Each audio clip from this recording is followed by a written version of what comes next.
हिंदी में यूपीएससी की तैयारी से संबंधित प्रोग्राम्स को देखने के लिए सब्सक्राइब करें study IQ IAS Hindi. Hello students, मैं हूं डॉक्टर पंकज मिश्रा और स्टडी IQ IAS हिंदी के प्लेटफॉर्म पर आपका स्वागत करता हूं।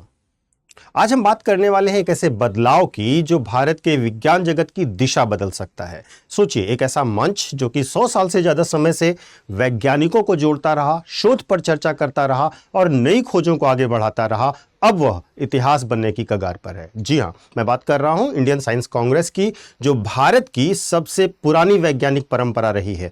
लेकिन अब समय बदल रहा है। विज्ञान केवल किताबों या शोध तक सीमित नहीं रहा, यह हमारी अर्थव्यवस्था, रक्षा, जलवायु, स्वास्थ्य, तकनीकी हर क्षेत्र की धड़कन बन गया है। और अब हम सिर्फ एक परंपरा के सहारे आगे बढ़ना चाहते हैं या हम एक नए, आधुनिक और वैश्विक स्तर के मंच की जरूरत को महसूस करते हैं। और इसी समस्या के समाधान के लिए, इसी सोच को आगे बढ़ाने के लिए सरकार ने निर्णय लिया है ESTIC की स्थापना का।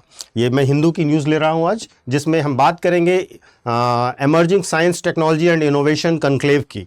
भारत सरकार का मानना है कि भारत को विज्ञान में अगला बड़ा कदम उठाना होगा और यही वजह है कि इस नए मंच की शुरुआत की जा रही है। तो इस वीडियो में हम समझेंगे कि साइंस कांग्रेस क्या थी, कैसे स्थापित हुई और अब तक के उसके योगदान क्या रहे। वो क्या सीमाएं रहीं जो साइंस कांग्रेस को अब इररिलेवेंट सा बनाती जा रही थी, और क्यों ESTIC विज्ञान, तकनीक और नवाचार को नई ऊंचाइयों पर ले जाने की संभावना रखता है।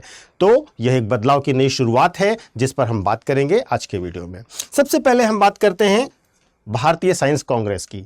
देखिए, भारतीय साइंस कांग्रेस की शुरुआत की अगर हम बात करें तो भारत में वैज्ञानिक सोच को प्रोत्साहन देने के उद्देश्य से 1914 में पहली बार साइंस कांग्रेस बुलाई गई थी।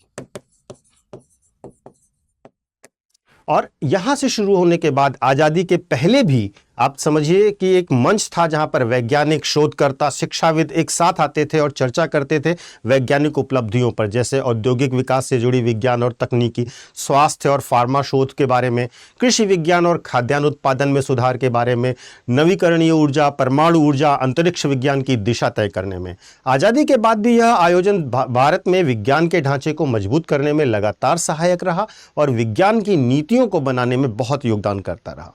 छात्र, शोधकर्ता और नीति निर्माताओं के बीच यहां पर एक संवाद की परंपरा स्थापित होती थी।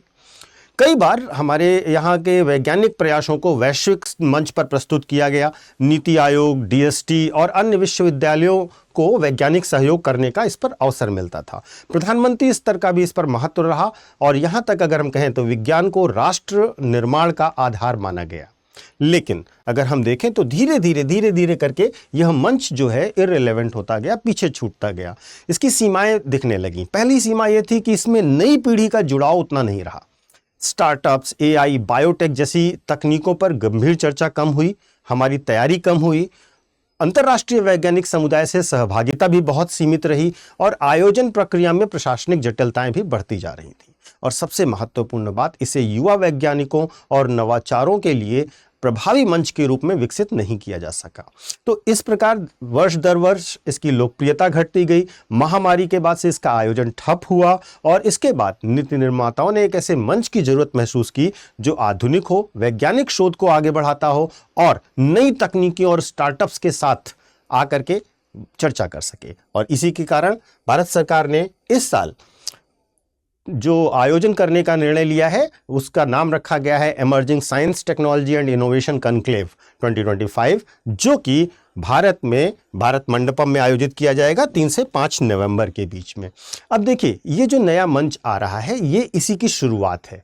यह सिर्फ एक सम्मेलन नहीं है, यह विज्ञान के नए युग की शुरुआत है। इसका उद्देश्य है कटिंग एज टेक्नोलॉजी पर रिसर्च करना, डीप टेक स्टार्टअप को एक मंच देना। इसमें विज्ञान मंत्रालय से लेकर अंतरिक्ष, परमाणु ऊर्जा, सूचना प्रौद्योगिकी, सभी वैज्ञानिक कार्यों को करने वाले संस्थान शामिल होंगे, मंत्रालय शामिल होंगे।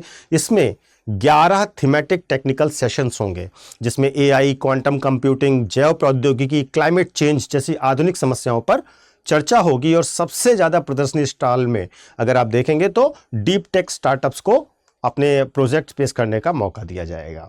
इस सम्मेलन में अंतर्राष्ट्रीय वैज्ञानिकों जैसे कि नोबेल पुरस्कार विजेता एंडी ग्रिम और इसके साथ साथ पूर्व फ्रेंच स्पेस एजेंसी के अध्यक्ष जीन ले गाल, जापान के प्रोफेसर मारासु तोमिता, ये सब लोग शामिल होंगे। इसका उद्घाटन भारतीय प्रधानमंत्री के द्वारा किया जाएगा और इसे राष्ट्रीय प्राथमिकता का मंच की तरह प्रोजेक्ट किया जाएगा। यह सम्मेलन भारत में वैज्ञानिक पारिस्थितिकी तंत्र को एक ग्लोबल चेहरा देना, एक विश्व स्तरीय लेवल पर उसको बनाना है और इसका लक्ष्य है विकसित भारत 2047 की दिशा में विज्ञान को नेतृत्व के भूमिका में लाना।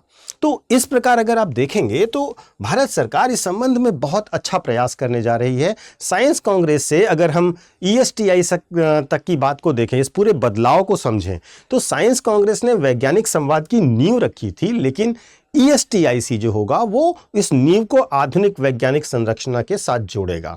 जहां साइंस कांग्रेस में सीमित चर्चा के अवसर होते थे, ESTIC जो है वो अनुसंधान, निवेश, नवाचार और नीति निर्माण का एक समन्वित मंच तैयार करेगा। जहां पहले विचार होते थे, अब समाधान खोजे जाएंगे। जहां देश भर में वैज्ञानिक मिलते थे, अब वैश्विक सहयोग से और तकनीकी साझेदारी को बढ़ाने का प्रयास किया जाएगा। और सबसे महत्वपूर्ण बात यह है कि इसको युवाओं के लिए अट्रैक्टिव बनाया जाएगा, स्टार्टअप्स के लिए बेहतर बनाया जाएगा और नवाचार आधारित अर्थव्यवस्था को इसके केंद्र में रखा जाएगा। तो इस प्रकार आप समझिए कि अब विज्ञान केवल लैब में सीमित नहीं है, यह अर्थव्यवस्था, रक्षा, जलवायु, डिजिटल टेक्नोलॉजी, इन हर क्षेत्र में आप देखेंगे साइंस और टेक्नोलॉजी बहुत इंपॉर्टेंट है। और भारत के सामने अगर हम चुनौतियां देखें तो ऊर्जा संकट बहुत बड़ा संकट है, पर्यावरण जो क्लाइमेट चेंज है और उसके प्रभाव आप देख रहे हैं, जैव विविधता, स्वास्थ्य सेवाओं की ज़रूरत, टेक्नोलॉजी में आत्मनिर्भरता, इन सब के लिए एक ऐसा मंच चाहिए ही था जो केवल शोध पत्रों पर बात ना करे, स्टार्टअप पर बात करे, नीति पर बात करे, निवेश की बात करे और साथ ही साथ वैश्विक सहयोग भी लाए। तो इसी दिशा में ESTIC जो है वो एक बड़ा कदम है जो भारत को विज्ञान में नेतृत्व प्रदान करने का एक बढ़िया अवसर प्रदान करेगा। तो एक प्रकार से यूं समझिए कि ये एक बढ़िया बेहतर विकल्प है, लेकिन आप भी इस बारे में अपनी राय जरूर दीजिएगा कि क्या भारत ESTIC के जरिए वैश्विक विज्ञान मंच पर अपनी जगह मजबूत कर पाएगा। यह बदलाव आपको लगता है जरूरी था या हमें अपनी वैज्ञानिक विरासत के साथ चलना चाहिए था जो शताब्दी पुरानी तो हो ही गई है। आप अपने जवाब को कमेंट बॉक्स में कमेंट करके अवश्य बताइएगा। अब मैं आपको अपना टेलीग्राम चैनल बता देता हूं, UPSC मेंटोर पंकज सर। इस टेलीग्राम चैनल को आप ज्वाइन कर लेंगे तो आपको मेरे वीडियोस के लिंक मिल जाया करेंगे, साथ ही साथ PDFs मिल जाएंगे। और अगर आपको UPSC से रिलेटेड या हमारे किसी बैच या कोर्स से रिलेटेड कोई जानकारी चाहिए तो आप मुझसे सीधा यहां पर कॉन्टैक्ट कर सकते हैं। इसके बाद एक छोटा सा अनाउंसमेंट और है, वो है 2027 का प्रतिज्ञा बैच। ये प्रतिज्ञा प्लस बैच है, ध्यान रखिएगा। इसमें आपको फाउंडेशन से लेकर इंटरव्यू तक का पूरी तैयारी कराई जाएगी और ये बैच आपको हिंदी मीडियम में चाहिए तो हिंदी में मिल जाएगा, इंग्लिश मीडियम में या इंग्लिश में भी आपको ये बैच अवेलेबल होगा। सबसे इंपॉर्टेंट बात है कि हमारा ये बैच 10 सितंबर से शुरू हो रहा है और शाम को 6 बजे से शुरू हो रहा है। अगर आप इस बैच को ज्वाइन करते हैं तो आपको पहली बात तो ये है कि आपको सबसे पहले बुक्स मिल जाएंगी, क्लासेस रेगुलर मिलेंगी, writing practice, test series, pre की टेस्ट सीरीज, सब कुछ इसके साथ आपको अवेलेबल होगा। प्लस 1-to-1 मेंटोरशिप दी जाएगी जहां पर आप अपने मेंटोर से सीधे बातचीत कर सकते हैं और वो आपकी पूरी तैयारी की यात्रा को सुगम बनाने में आपकी मदद करेगा। इसके साथ साथ एक बहुत बड़ी चीज़ है और वो है फीस, क्योंकि मुद्दा तो आता है अर्थव्यवस्था पर ही। तो अगर फीस की बात करें तो इस फीस पे बड़ा हैवी डिस्काउंट दिया जा रहा है, लेकिन डिस्काउंट आपको कब मिलेगा? जब आप PK लाइव कोड का इस्तेमाल करेंगे। तो हमेशा ध्यान रखिए कि आपको अगर स्टडी IQ से कोई भी कोर्स लेना है तो आपको ये कोड इस्तेमाल करना होगा। अगर कोई दिक्कत होती है तो आप मुझसे कांटेक्ट करिए, मैं आपको असिस्टेंट्स के लिए नंबर दिला दूंगा जो आपसे बात कर लेंगे कैसे करना है, क्या करना है। आप हमारे ऐप पर जाकर के या वेबसाइट पर जाकर के भी इस कोर्स की पूरी डिटेल को अच्छे से देख लीजिए। अगर कोई समस्या होती है तो बात ज़रूर करिएगा। Thank you so much. Study IQ IAS, आपका सिलेक्शन हमारा मिशन।